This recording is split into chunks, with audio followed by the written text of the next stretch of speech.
साथियों, आप सबको मेरा प्यार भरा नमस्कार। तो दोस्तों, आप सबको पता है कि इस चैनल पर मैं डेली 15 से 20 मिनट का वीडियो डालता हूँ, जो किसी भी इलेक्ट्रिकल बंदे के लिए दोस्तों बहुत ही इंपॉर्टेंट होता है। जो कि दोस्तों प्रीवियस पेपर जो हुए उनमें सब आए हुए ये क्वेश्चन है जो हर बार एग्जाम में रिपीट होते हैं। तो चलिए साथियों, आज का सेशन स्टार्ट करते हैं। जैसे कि आप देख पा रहे हो डेस्कटॉप पे पहला क्वेश्चन क्या बोलना चाह रहा है। साथियों, पहला क्वेश्चन बोल रहा है अपना कि एक गैस भरे धात्विक फिलामेंट लैंप का कार्यकारी तापमान कितना होता है। आप सब ने देखा होगा जो लैंप होते हैं साथियों, वो क्या का बना होता है, मतलब जो लैंप अंदर में, जैसे कि आपने देखा होगा कि जो लैंप होते हैं उनके जो फिलामेंट बनते हैं साथियों, काय का बनता है अपना टंगस्टन धातु का बनता है, जिसको ऐसे दर्शाते हैं W से दर्शाते हैं। ठीक है, तो वो यही पूछना चाह रहा है कि जो धात्विक फिलामेंट लैंप बने होते हैं वो जब चालू कंडीशन में, ऑन कंडीशन में होते हैं, तो उसका तापमान, कार्यकारी तापमान, वर्किंग टेम्परेचर कितना होता है। तो उस कंडीशन में जब साथियों चालू होता है तो उसका जो वर्किंग टेम्परेचर है वह 2700 डिग्री सेल्सियस होता है। अब साथियों इसमें इन्होंने देखिए धात्विक फिलामेंट लैंप की बात की है, तो ये काय का बना होता है, टंगस्टन का बना होता है। ठीक है, जिसका परमाणु क्रमांक कितना होता है, 74 होता है। साथ में आपको इसके जो अपना टंगस्टन होता है दोस्तों, उसका जो डिग्री सेल्सियस में गलनांक होता है वह भी पता होना चाहिए। तो वह कितना होता है अपना 3400 डिग्री सेल्सियस होता है। तो दोस्तों एग्जाम की दृष्टि से यह सब क्वेश्चन मोस्ट इंपॉर्टेंट है, इसीलिए यहाँ पे मैं बता रहा हूँ। चलिए देखते हैं आगे नेक्स्ट क्वेश्चन क्या बोलना चाह रहा है। साथियों नेक्स्ट क्वेश्चन देखिए आगे। आई नियमों के अनुसार भारत में, मतलब कि इंडियन इलेक्ट्रिकल रूल के अनुसार भारत में 3 फेज सप्लाई की वोल्टेज मान कितनी होती है। तो जैसे कि दोस्तों आप सबको पता होगा कि इंडिया में अपने क्या होता है RYB और एक होता है न्यूट्रल। ठीक है, मतलब रेड येलो ब्लू। ठीक है, ये अपने 3 फेज सप्लाई होती है, उनके साथ में एक न्यूट्रल भी होता है। ठीक है, तो वो यह पूछना चाह रहा है कि इनके मध्य में जो वोल्टेज होता है अपना 3 फेज में वह कितना होता है। वो जो भी स्टैंडर्ड होता है, स्टैंडर्ड कितना होता है, 415 वोल्ट होता है। तो साथियों आपको क्वेश्चन क्लियर हो गया होगा। आगे देखिए नेक्स्ट क्वेश्चन क्या बोलना चाह रहा है कि एक 3 फेज 2 पोल वाली इंडक्शन मोटर का 230 वोल्ट सप्लाई है, 50 हर्ट्ज सप्लाई मतलब, पर कितनी गति, मतलब कि जो उसकी स्पीड होगी वह कितनी होगी। तो दोस्तों n बराबर क्या होता है 120F अपान के P होता है। आपको यह फार्मूला याद ही होगा, जहाँ पे F क्या फ्रिक्वेंसी है, P क्या पोल है। हमको देखिए यहाँ पे क्या क्या दिया हुआ है साथियों, 120 तो आ जाएगा, इनटू कितना आ जाएगा, फ्रीक्वेंसी 50 हर्ट्ज दी हुई, अपॉन पोल कितने हैं, 2 दिया हुआ। ठीक है, तो आप सबको यह भी पता होना चाहिए कि 50 हर्ट्ज की सप्लाई है, दो पोल है, तो आपको याद ही होगा कि उस कंडीशन में जो मोटर है उसकी स्पीड कितनी होती है, 3000 RPM होती है। इतना तो आपको याद ही रहता है। बाकी चलिए हम निकाल के देखते हैं फिर भी। ठीक है, ये देखिए 2 1 2, 2 6 12 हो जाएगा। ठीक है ना। अब देखिए ये कितना हो जाएगा, 6 पंचे कितना हो जाएगा दोस्तों, 30 हो जाएगा। ठीक है, और इसका 0 और इसका 0। ठीक है, ये 1 और ये कितना हो गया साथियों, आंसर कितना आ जाएगा, इसका आंसर आ जाएगा 3000 RPM आ जाएगा। ठीक है, क्वेश्चन क्लियर हो गया होगा। आगे देखते हैं नेक्स्ट क्वेश्चन क्या बोल रहा है। डीसी मशीनों में इंटरपोल मतलब क्या होता है साथियों, ये क्या होता है, जो बड़े पोल जो होते हैं उनके मिड में, मतलब कि बीच में लगे हुए होते हैं, तथा ये जो आर्मेचर होती है, आर्मेचर वाइंडिंग होती है, उसके श्रेणी क्रम में जुड़े हुए होते हैं। तो क्वेश्चन यही पूछना चाह रहा है कि जो इंटरपोल होते हैं वो कहाँ किससे जुड़े होते हैं, आर्मेचर के श्रेणी क्रम में यह जुड़े होते हैं। ठीक, आगे देखिए नेक्स्ट क्वेश्चन बोल रहा है मीट्रिक एचपी में, मतलब मीट्रिक प्रणाली में 1 HP बराबर क्या होता है। तो दोस्तों आपको मीट्रिक तथा ब्रिटिश दोनों HP में कितना कितना होता है मान, इसका आपको याद होना जरूरी है, क्योंकि एग्जाम की दृष्टि से ये बहुत ही इंपॉर्टेंट है। तो देखिए 1 HP बराबर क्या होता है साथियों, का है मैं ब्रिटिश में बता रहा हूँ पहले, तो कितना होता है 746, ये क्या है मैं ब्रिटिश में। ठीक है, अगर आपको पूछता है 1 HP बराबर मीट्रिक में कितना होता है 735.5। ठीक है, ये वाट में होगा और ये भी वाट में होगा, बाकी इसको बोलते हैं मीट्रिक। ठीक है, तो क्वेश्चन देखिए हमें किस में पूछा है, उन्होंने मीट्रिक में पूछा, आंसर कितना आ जाएगा 735.5 वाट। ठीक है, तो क्वेश्चन क्लियर हो गया होगा। आगे देखिए आगे, निम्न में से कौन सा एक पारदर्शी अचालक मीन्स इंसुलेटर है। तो दोस्तों वह कौन सा अभ्रक, इसका आंसर आ जाएगा। आगे देखिए क्वेश्चन देखिए साथियों क्या बोलना चाह रहा है कि नो लोड पर ट्रांसफार्मर में कौन सी हानियां अधिकतम होती है। तो जब दोस्तों ट्रांसफार्मर नो लोड कंडीशन में होता है तो उस कंडीशन में जो उसमें लॉसेस होते हैं वो कौन से होते हैं, अपने लोह लॉस, मतलब कि आयरन लॉस होते हैं। ठीक है, आगे देखते हैं नेक्स्ट क्वेश्चन क्या बोलना चाह रहा है। देखिए निम्न में से कौन सा डायोड अधिक धारा पर कार्य कर सकता है? तो कौन सा कर सकता है दोस्तों? सिलिकॉन डायोड अधिक धारा पर कार्य कर सकता है। ठीक है, आगे देखिए नेक्स्ट क्वेश्चन क्या बोलना चाह रहा है। 4 लैंप जो 250 वोल्ट सप्लाई के श्रेणी क्रम में जुड़े हैं, प्रत्येक की वाटेज 100 वाट तथा 250 वोल्ट हो तो प्रतिरोध होगा।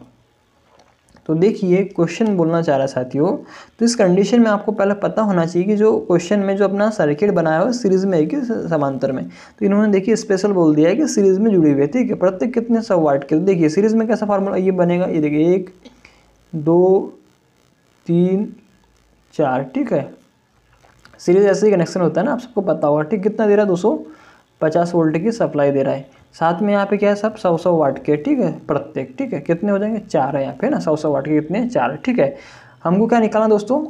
RT निकालना, RT निकालना है। ठीक है, तो आपको पता होना चाहिए टोटल निकालना है ना, RT मतलब टोटल रेजिस्टेंस। तो आपको पता होना चाहिए कि हमें क्या निकालना है, सबसे पहले पावर निकालना पड़ेगा, मतलब टोटल पावर PT निकालना पड़ेगा। ठीक है, तो देखिए हम क्या करते हैं कि साथियों अपना जो फार्मूला होता है इसमें किसमें PT मतलब होता है टोटल पावर। तो दोस्तों सीरीज में निकालने के लिए क्या करना पड़ता है कि देखिए PT तो 1/PT आएगा 1/P1 प्लस के 1/P2 प्लस के 1/P3 प्लस के 1/P4 हो जाएगा। ये दोस्तों अपना सीरीज में जब ऐसे सीरीज में जुड़े हुए होते हैं तो उस कंडीशन में टोटल पावर निकालने के लिए ये अपना फार्मूला लगता है। ठीक है, निकाल लेते हैं, पहले टोटल पावर निकाल लेते हैं। सीरीज में जुड़ा है तो 1/PT हो जाएगा, आपको पता है। तो कितना आया था? 100 आ जाएगा, प्लस के 100 आ जाएगा, मतलब है ना। ठीक है, प्लस के 100 आ जाएगा। ठीक है, प्लस के 100। जब आप इसका LCM ले लेंगे कितना आ जाएगा? 100 आ जाएगा। ठीक है, यहाँ पे कितना आ जाएगा? 4 आ जाएगा। जब इसको आप पलट देंगे तो PT बराबर 100/4 आ जाएगा। जब काट देंगे तो कितना आ जाएगा? 25 आ जाएगा। तो दोस्तों अपना जो PT था वो कितना आ गया? PT मतलब कि टोटल पावर कितना आ गया? 25 आ गया। अपने को क्या निकालना है? टोटल R निकालना है। तो जैसे कि आपको पता होगा फार्मूला कि जो P बराबर क्या होता है दोस्तों? V का स्क्वायर अपन के R होता है ना इसमें। तो हमें क्या निकालना है? R। तो R को इधर ले जा लेंगे तो R बराबर क्या हो जाएगा? V का स्क्वायर अपन के P हो जाएगा ना। तो V कितना दिया? 250 दिया ना, तो 250 गुणित के 250 आ जाएगा अपॉन P अपना टोटल कितना आया था? 25 आया था। ठीक है, ये देखिए 25 से एक बार कट जाएगा, 25 से का 25 और 10 और ये 250 का जब गुना होगा तो 2500 आ जाएगा। मतलब कि जो इसका रेजिस्टेंस टोटल कितना आएगा साथियों? 200 कितना आ जाएगा? 2500 ओम आ जाएगा। ठीक है, ठीक है, क्वेश्चन आप समझ गए होंगे। आगे देखिए नेक्स्ट क्वेश्चन क्या बोलना चाह रहा है कि वायरिंग में प्रयुक्त अर्थिंग तार का साइज रखा जाता है। जो वायरिंग होती है उसमें जो अर्थिंग तार होता है उसमें क्या होता है दोस्तों? उसका जो साइज होता है 14 SWG स्टैंडर्ड वायर गेज। जो SWG होता है, कई बार इसका भी फुल फॉर्म पूछा गया एग्जाम में कि जो SWG होता है उसका फुल फॉर्म क्या होता है, तो उसे बोलते हैं स्टैंडर्ड वायर गेज। ठीक है, जो कितना का होता है? 14 SWG का होता है। आगे देखिए नेक्स्ट क्वेश्चन क्या बोलना चाह रहा है। PNP ट्रांजिस्टर के प्रतीक में तीर का निशान क्या होता है? अब आपको पहले बात तो PNP डायोड जो होता है उसका सिंबल पता होना चाहिए कैसा होता है। तो देखिए मैं आपको यहाँ पे सिंबल बना देता हूँ। ठीक है, ये देखिए कुछ ऐसा होगा। ठीक है, ये अपना हो जाएगा साथियों,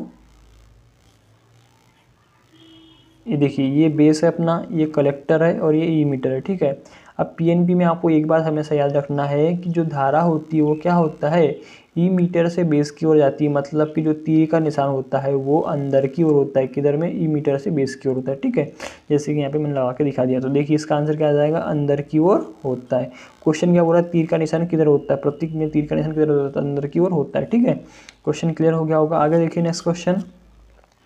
नेक्स्ट क्वेश्चन हम बोल रहा है एक मापक यंत्र में करंट कॉइल किस क्रम में जोड़ी जाती है? तो जो करंट कॉइल होती है वह श्रेणी क्रम में जोड़ी जाती है। ठीक है, आगे देखिए नेक्स्ट क्वेश्चन है दोस्तों PNP ट्रांजिस्टर में जो धारा का प्रवाह वो किधर से किधर होता है? जैसे कि मैंने अभी आपको बताया था, फिर से एक बार आपकी डायग्राम बनाता हूँ इसमें कि देखिए ये ऐसा होगा।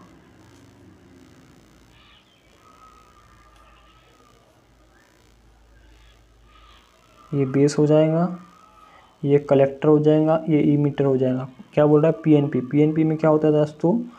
धारा जो होती है ईमीटर से बेस की हो जाती है।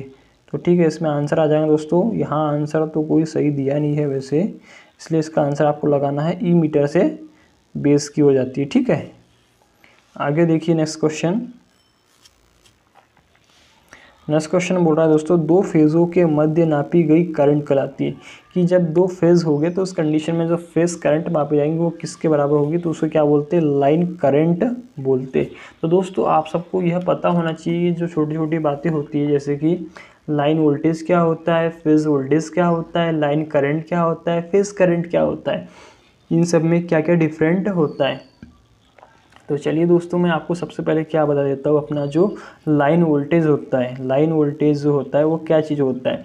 जब भी कभी दोस्तों दो फेज़ों के मध्य मापे गए पोटेंशियल डिफरेंट को, मतलब कि दो फेज़ है ना, आर हो गया वाई हो गया, ठीक है, इनके बीच में जब आप पोटेंशियल डिफरेंट मापते हैं, मतलब कि वोल्टेज विभवांतर, ठीक है, तो उसे ही क्या बोलते हैं, लाइन वोल्टेज बोलते हैं। इसका देखिए डेफिनेशन में एक आपको बोल के बता दे रहा हूँ, दो फेज़ों के मध्य मापे गए पोटेंशियल डिफरेंट को लाइन वोल्टेज कहते हैं, ठीक है, इसे VL से प्रदर्शित करते हैं। यह आपको एक क्लियर हो गया होगा।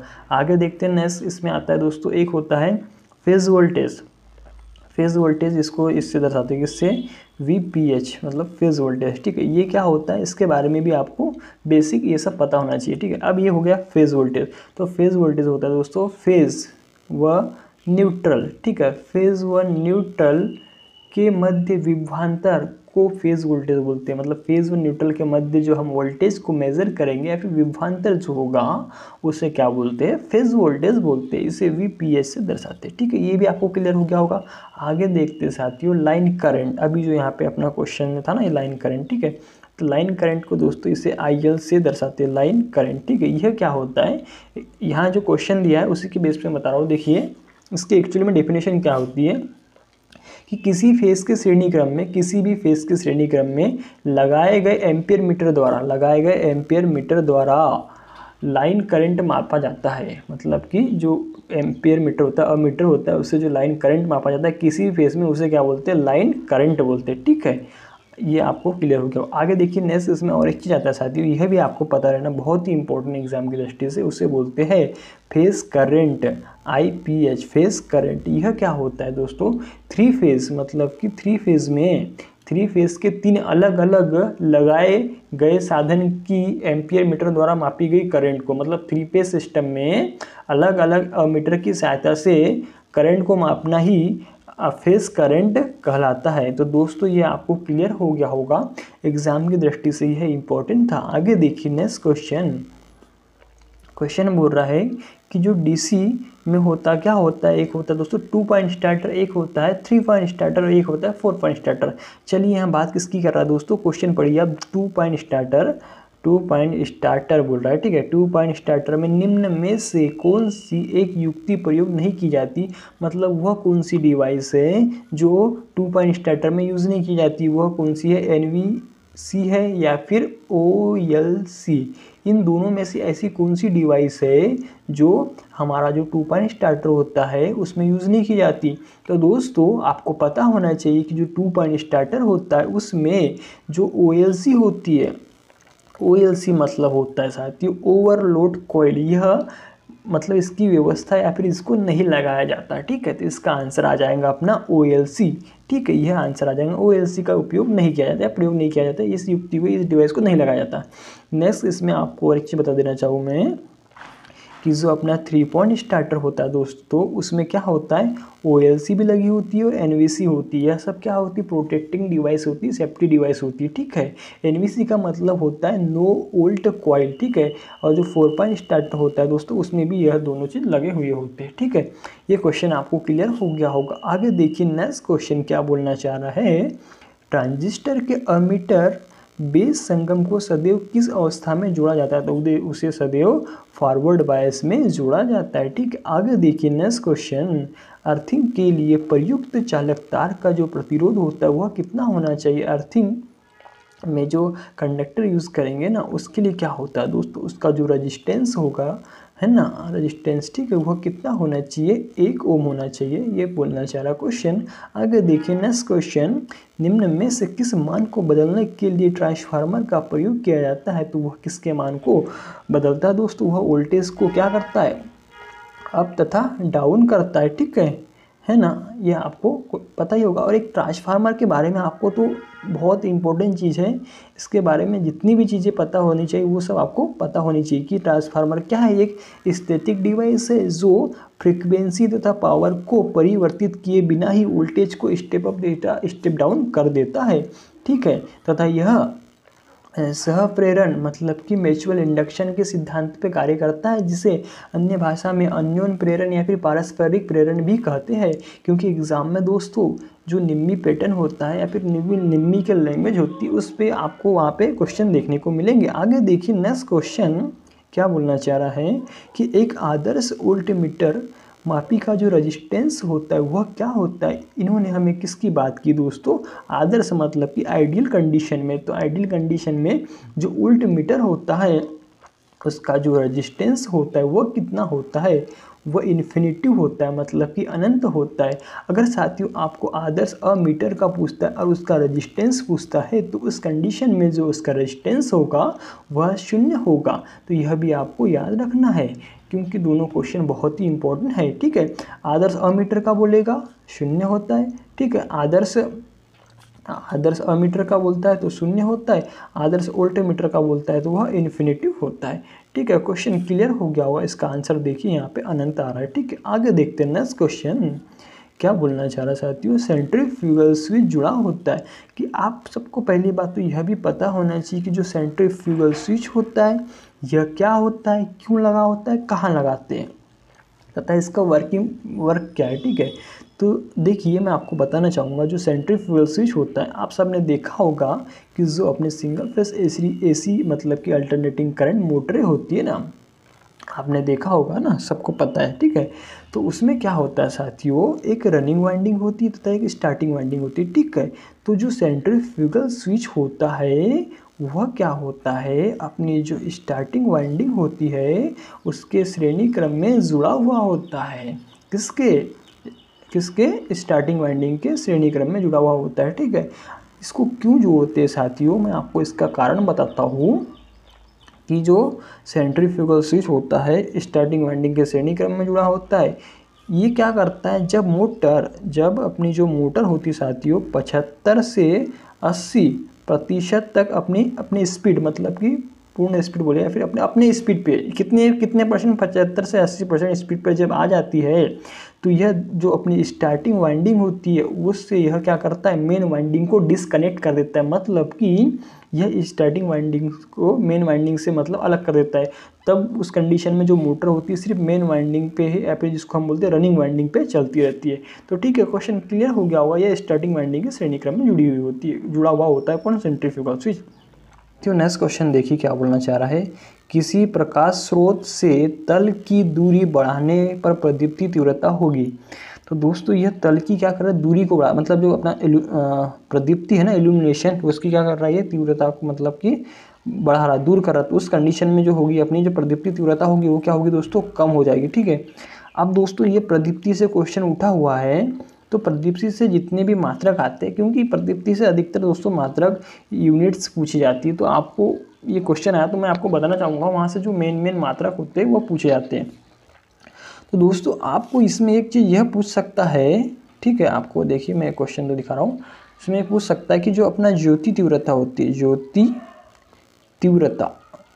तीव्रता मतलब इसको बोलते हैं ल्यूमिनस इंटेंसिटी, ठीक है, आपको पता होना चाहिए।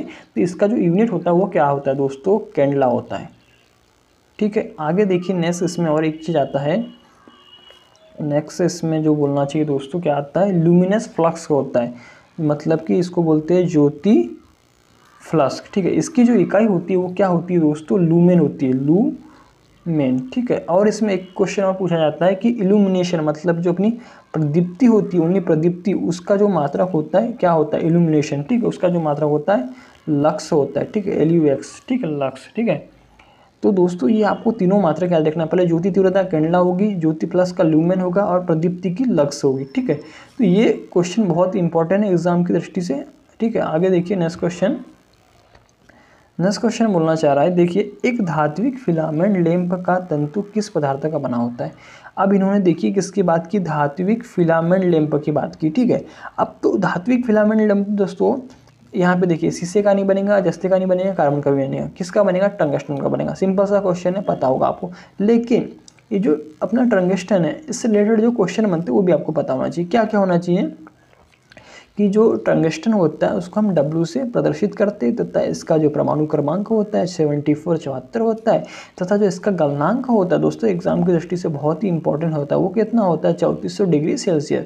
तो इससे रिलेटेड जो क्वेश्चन बनते हैं ना वो भी आपको याद रहना चाहिए, ठीक है। इतना आपको क्लियर हो गया होगा। आगे देखिए नेक्स्ट क्वेश्चन कि DC में AC में बदलने वाली मशीन को, DC को, जो DC होता है मतलब कि डायरेक्ट करंट को अल्टरनेटिंग करंट में कौन परिवर्तित करता है, तो कौन करता है, यह इन्वर्टर करता है, ठीक है। आगे देखिए, पता ही होगा, सिंपल सा क्वेश्चन है और कई बार एग्जाम में रिपीट हो चुका है, ठीक है। आगे देखिए नेक्स्ट क्वेश्चन क्या बोलना चाह रहा है कि लेड एसिड सेल की प्लेटें डिस्चार्जिंग के बाद बदल जाती है। जब डिस्चार्ज हो जाता है लेड एसिड सेल, जो क्या एक सेकेंडरी सेल है ना, तो वह क्या होता है दोस्तों, लेड सल्फेट में बदल जाता है, जानकर रहना चाहिए, ठीक है। आगे देखिए नेक्स्ट क्वेश्चन, भूमिगत कंडक्ट वायरिंग में प्रयुक्त हुकों की लंबाई रखी जाती है। जो हुक्स होते हैं ना वो मतलब कितने लंबाई पे रखे जाते हैं, तो वह होती है 60 mm, ठीक है। तो दोस्तों आज के जो अपने 25 क्वेश्चन थे वह मैंने क्लियर कर दिया, ठीक है। तो दोस्तों इसी टाइप की वीडियो इस चैनल पे डेली मैं डालते रहता हूँ। तो दोस्तों आपको क्या करना है, सबको पता है, इस चैनल को सब्सक्राइब करना है तथा दोस्तों को शेयर करना है। तो दोस्तों आप सबको बहुत बहुत धन्यवाद।